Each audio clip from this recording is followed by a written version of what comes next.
Hi, I'm Suze with Sage Leadership Strategies, and I'm your host today of Community Forum.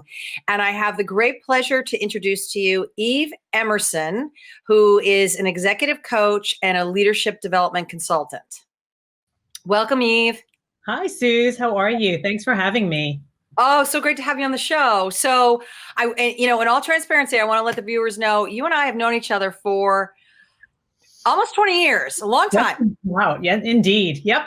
Time flies when you're having fun. It certainly does. And so we first met when we were both working at IBM, and we were part of actually a really unique group of consultants that were targeted to the top 300 leaders of the company to help them in their businesses as well as with their executive development. But before we get into all of that, can you just give our viewers a brief overview on your background and the nature of your work today a little bit? And then I want to get into, actually really what I want to get into eventually is just talking about leadership in challenging times. But just give us an overview on your background first.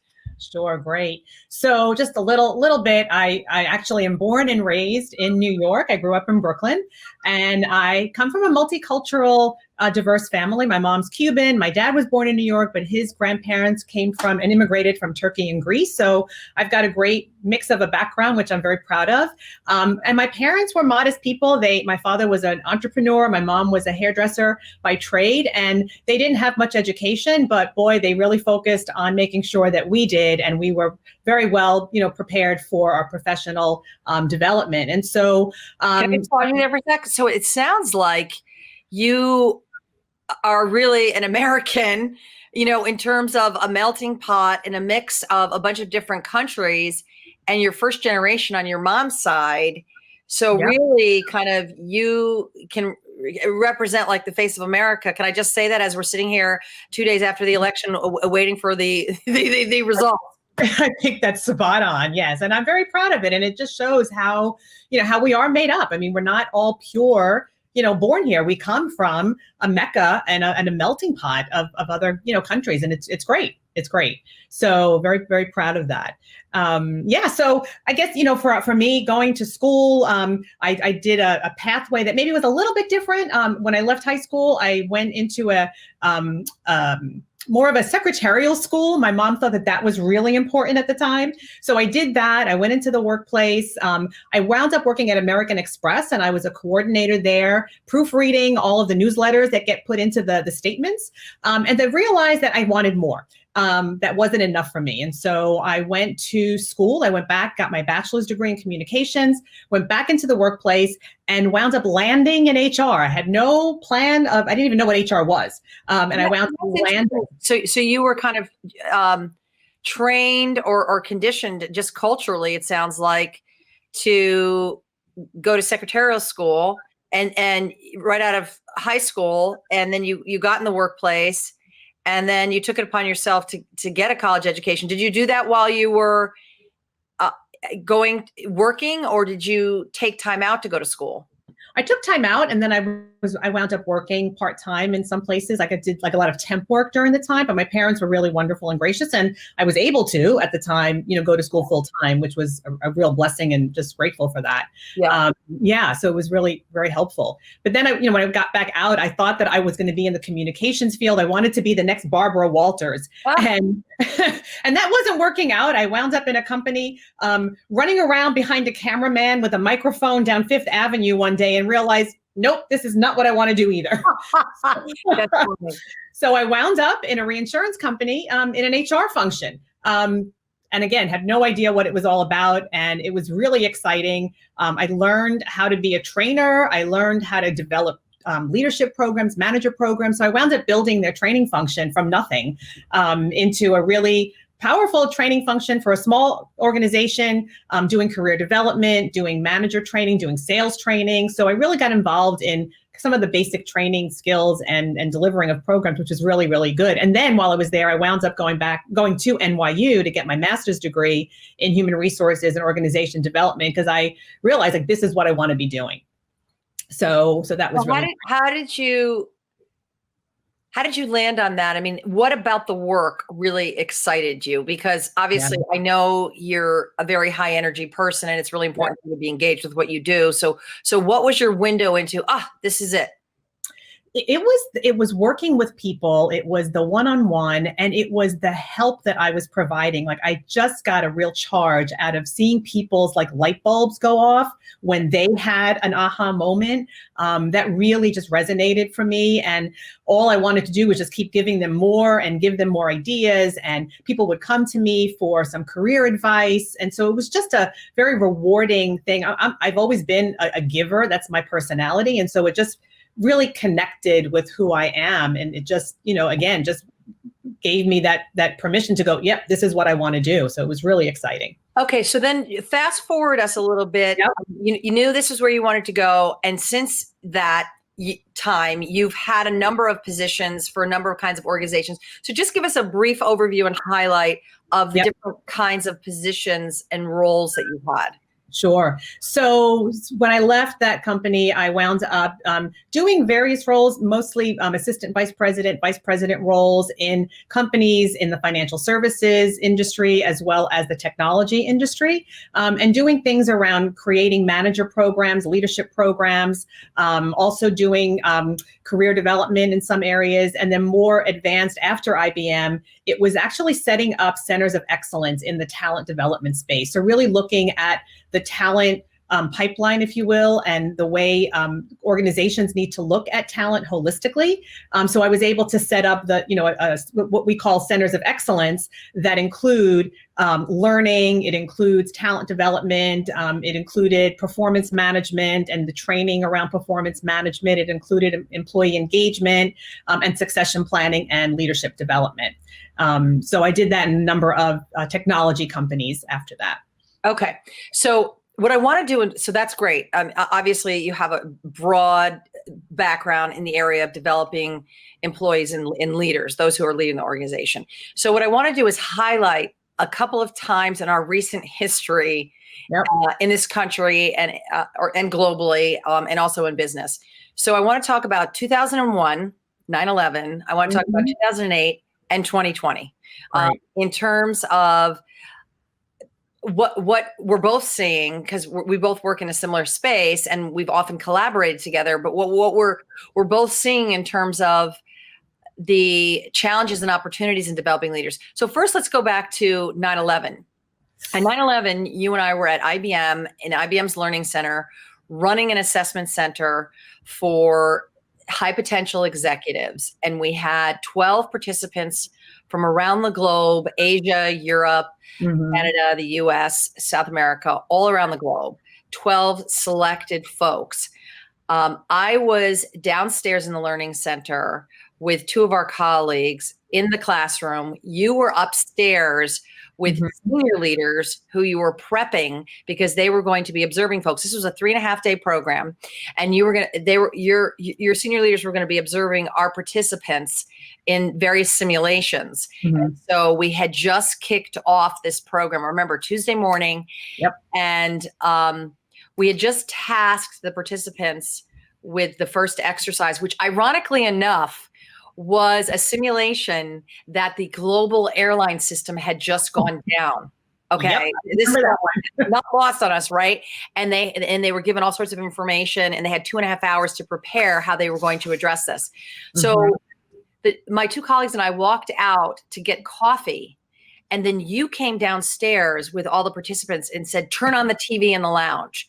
So take it from there. Do you remember this? Am I painting the picture? Like yesterday, yes. Okay. So what were you thinking? What were you feeling? Like what did they say in the room that caused you to come down? I know one of them was watching CNN. So just take it from there.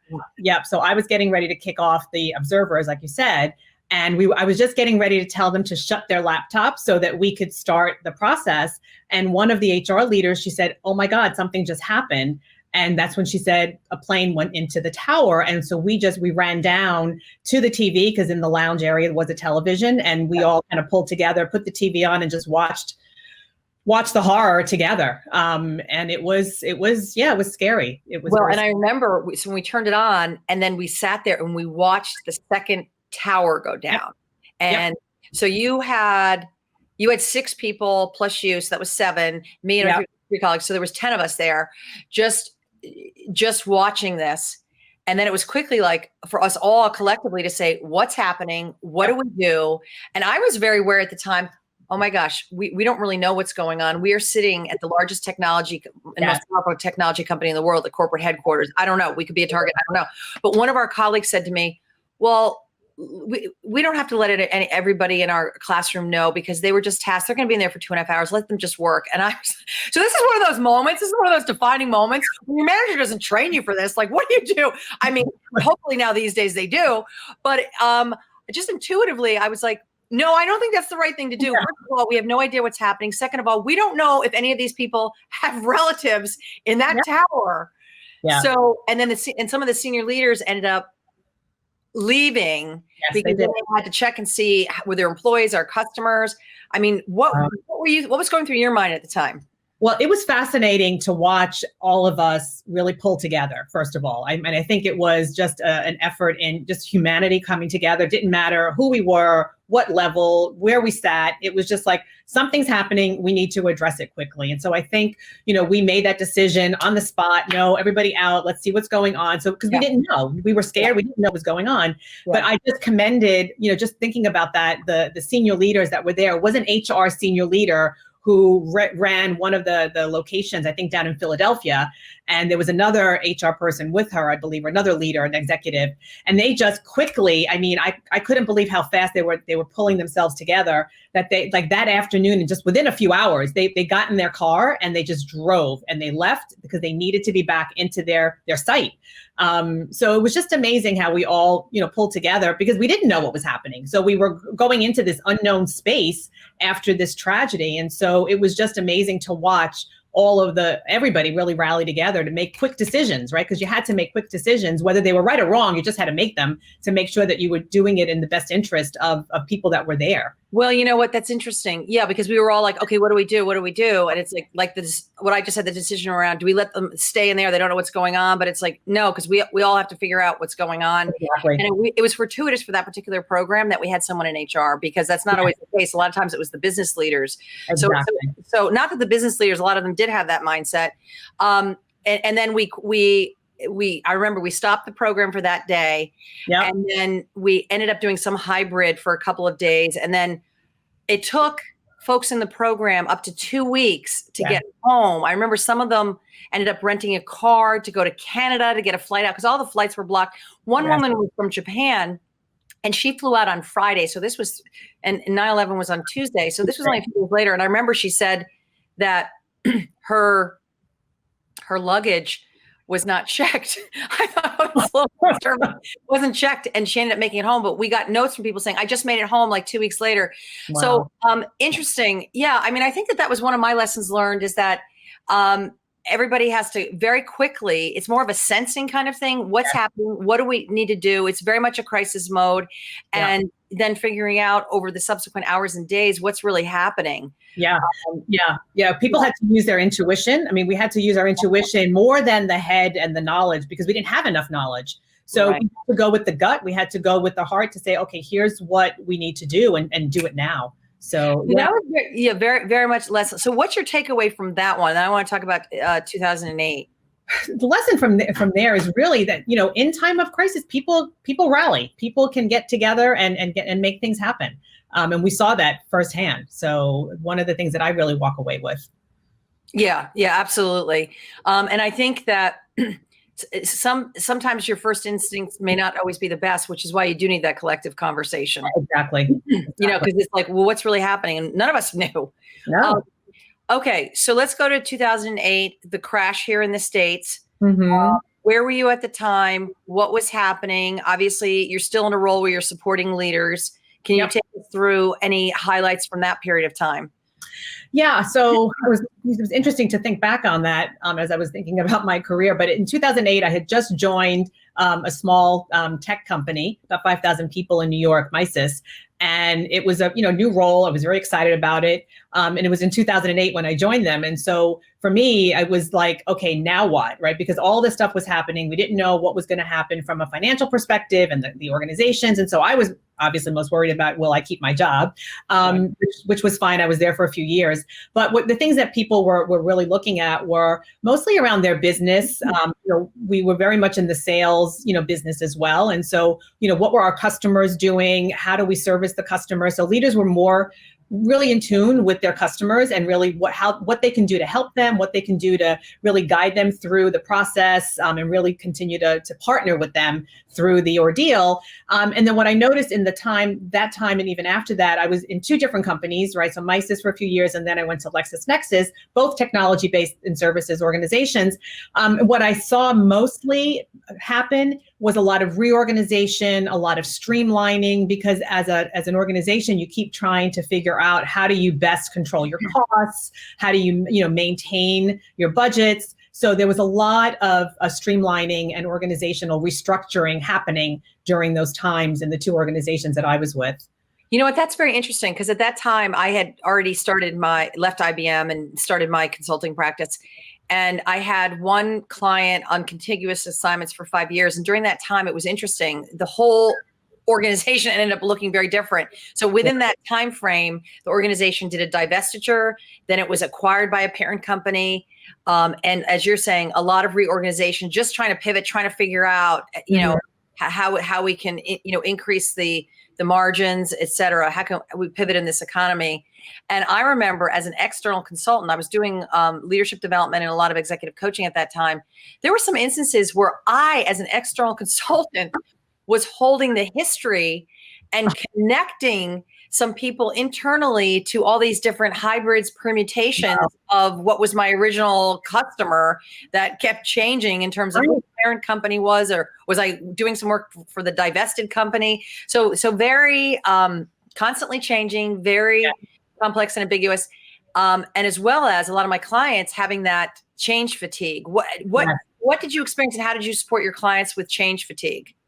Well, we did some training, right? We put together some training programs for employees, for managers on how to manage change. And that became a very hot topic, especially, during the Misys times, and even at Lexis, it was really a lot around how do you help employees manage through the change. Most of the companies had the processes in place for managing change, right? Getting the change map together, your analysis, all of that stuff, which is important. What we had to fill in the gap with was, how do you manage the people part of the change, right? What's the cycle that people go through around managing change, and how do they manage it? Because that was something that was always missing. So that was where me and my team put together the right tools and materials to help people manage through that. Yeah. So can you give some lessons learned, or what advice would you give for folks that are managing change? And then we're going to talk about kind of what's going on today, but just kind of lessons learned from that era. Yeah. Don't forget about the people, right? Because it's real easy to focus on all the process stuff, because that's important. You need to do that. But from a change management perspective, there are people involved in the change. And so let's not lose sight of, what they're going through. Everybody will be in a different part of that cycle. You look at that, the death and dying cycle around, acceptance, and, trying to get people to that acceptance phase and getting them through the fear and getting them through all that, because everybody deals with it in a different way. So all of that really plays into how leaders and how managers continue to motivate their employees, and how they move people through the organization and through the process of change. So it is critical, but don't forget about the people side. Yeah, what I would add to that is, if you look at the traditional bell curve of how people change, there's people that are going to be on this end of the curve who are way out in front of it and totally get it and are like championing it, and then people at the other end who are resisting it, and a lot of folks are somewhere in between. And so I think what is hard for people sometimes is that they want everybody to be where they're at, and either they're resisting the change and like, why do we need to do this, or they're way out in front of it. Yes.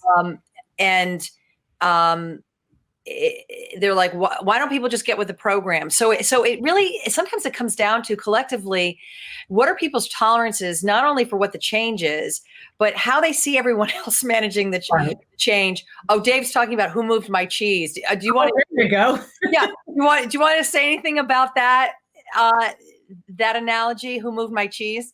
Well, I think it's interesting because, you keep trying to figure out where you're going and where you're heading, and people keep moving the pieces and moving the parts, and nobody's telling you, where you should go or guiding you. And so, you got to help people along the path, right? Because a lot of people can't figure it out by themselves, because if you don't know where you're heading, it's very difficult to navigate. And so leaders needed to be more mindful. And you make a really good point that sometimes they're already out there. They're figuring out the strategy. They know where the company has to go, but people don't know about it until maybe a month or two after. So they are assuming that everybody is with them. So we had to do a lot of training also with our leadership to say, hey, remember, like, let's look at this cycle. You're here, but your team is over here. So it really was a lot of training and a lot of coaching that needed to happen with the leaders during that time. Yeah, absolutely. And if folks don't know, Who Moved My Cheese is actually the title of a very short booklet by Ken Blanchard, and it's on change management. And it's very, very user-friendly. It's really written for the average person who's not like an organizational development consultant like us, who may have a lot of lingo. It's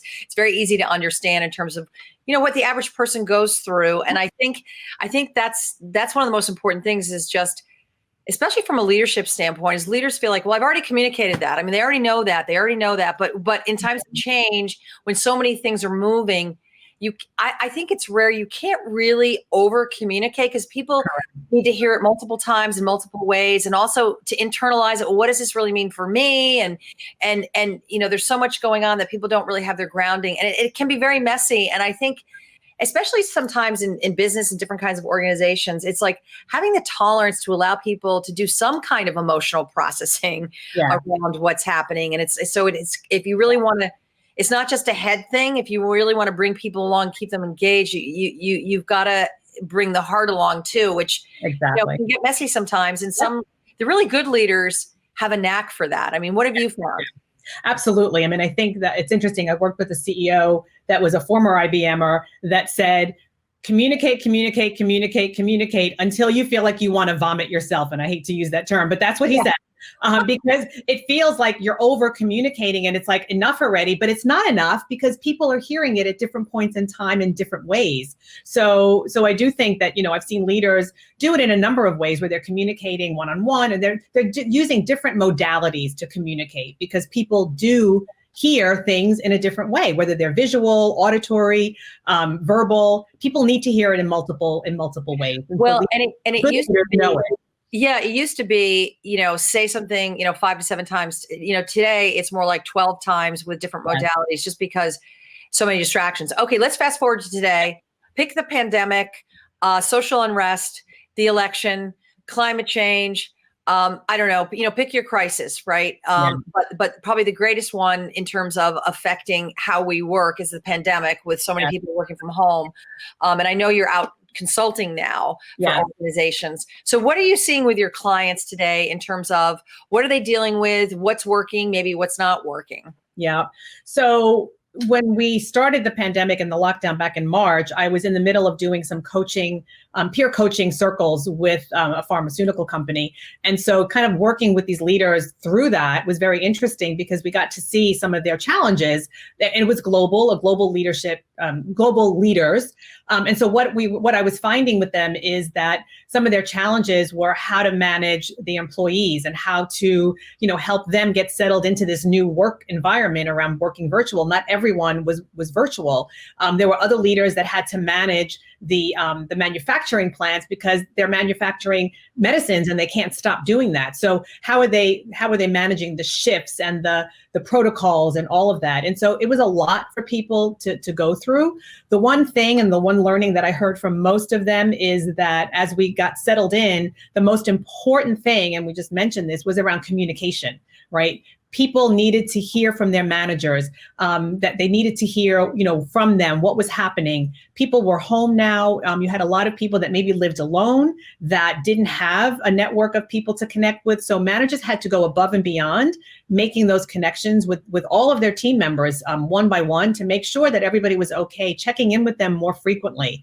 So that was one of the things that came out of this from a lesson learned perspective, that communication is so important. And again, more so in times of stress like this and in crisis situations, because people need to stay connected. It's just human nature. We need that connection. Yeah, it's interesting. I just had a conversation with one of my leaders the other day, and the question was around, well, how much is too much? Like he started meeting with his folks every day when the pandemic first hit, when everybody started working from home, and just kind of, okay, because there was so much to figure out. I mean, this happened to be an organization that's responsible for running, sports events. Okay. So a lot of professional sports events, a lot of them were canceled. Right. So initially it was like every day pivoting, the crisis management. Now they're into like 3 days a week, and it's like, how much is too much? And yet it's like, on the one hand, how do you keep the pulse of the work and the accountability and what's happening? But also, as you have constantly changing health and marketplace, depending upon what business and industry you're in, as well as, I think now more than ever, we're seeing managers also being responsible for ensuring employees' well-being for the very reasons that you cited, which takes on a whole different dimension. Because on the one hand, you've got somebody who could potentially be isolated, living alone, or you have somebody who is, both parents working, and they've got multiple children who are homeschooling or now have some kind of hybrid, or the schools keep closing and opening up again. So it's just added a layer of ambiguity and complexity. So what advice would you give for some of your clients who are navigating this very convoluted and complex space, and it's not going to be over anytime soon? Nope, it's not. I think that to your point, how much is too much? I think for leaders to really be connected to your folks, understand what their needs are, understand what they're going through, and then manage the time that you spend together with them, right? Because some people may need that attention and some people may not need as much of it. So it really is creating that dialogue with your team to know, what they need, how much of it they need, and then plan and act accordingly. So, again, it's just about staying connected and communicating the best way possible, and being in tune. There was an example of a leader that was in one of my coaching circles that knew about another person on somebody else's team that needed childcare. So she intervened and tried to help the situation. So just be open to, helping others and your peers. Yeah, so that's interesting. We're kind of coming full circle in terms of, in times of crisis, where people can kind of band together and know your colleagues, know your people, whether it's your peers, folks who report to you or manage up. Okay, we've got, about 30 seconds left here. I feel like maybe I'll have to have you on again. I feel like there's so much we can say. But if folks were interested in anything that we talked about today, how might they reach you? So they can reach me at eve@emersonbconsulting.com. Say that again. eve@emersonbconsulting.com. Okay. All right. Listen, Eve, thank you so much. Thank you. This was fun. Yeah, absolutely. We'll do it again. Okay. I'm Suze Shaner with Sage Leadership Strategies, your host of Community Forum. Until next time, thank you for joining us.